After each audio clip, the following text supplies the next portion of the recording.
یہاں تشخیص کا طریقہ بتایا جا رہا ہے جنات کو حاضر کرنے کا عمل۔ اگر کسی شخص پر جنات حاضر کرنا ہو تو اس کے سیدھے ہاتھ میں نقش نمبر 1 پکڑائیں۔ یہ نقش نمبر 1 ہے، یہ دیکھیے، یہ 1 نمبر کا نقش ہے، پکڑا دیں۔ 5 منٹ تک ہاتھ میں رکھیں، انشاءاللہ 5 منٹ کے اندر اندر جن حاضر ہو جائے گا۔ اور اگر 5 منٹ کے بعد بھی جن حاضر نہ ہو تو نقش نمبر 2 ہاتھ میں دیں کر اس کی تاثیر زیادہ ہو، یعنی ہاتھ میں نقش نمبر 2 یہ والا دیں، اس کی تاثیر پہلے نمبر کے نقش سے زیادہ ہے۔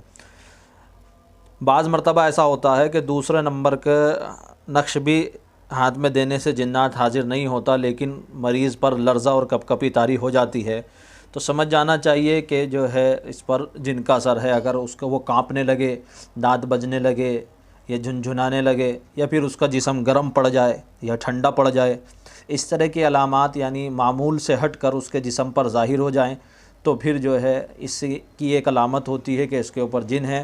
اور حاضری کا مطلب یہ نہیں ہوتا ہر جن ایک دم حاضر ہو اور بولنے لگے۔ عام طور پر عامل یہی سمجھتا ہے کہ جنات حاضر ہو اور بولنے لگے۔ ہر جنات کی یہ بات نہیں ہوتی کہ وہ حاضر ہو کر بولنے لگے، اور تو اسی کو حاضری کہتے ہیں۔ حاضری کا مطلب یہ بھی ہوتا ہے کہ کبھی کبھی وہ بولتا تو نہیں، بے ہوش ہو جاتا ہے، آنسو بہنے لگتے ہیں آنکھ سے۔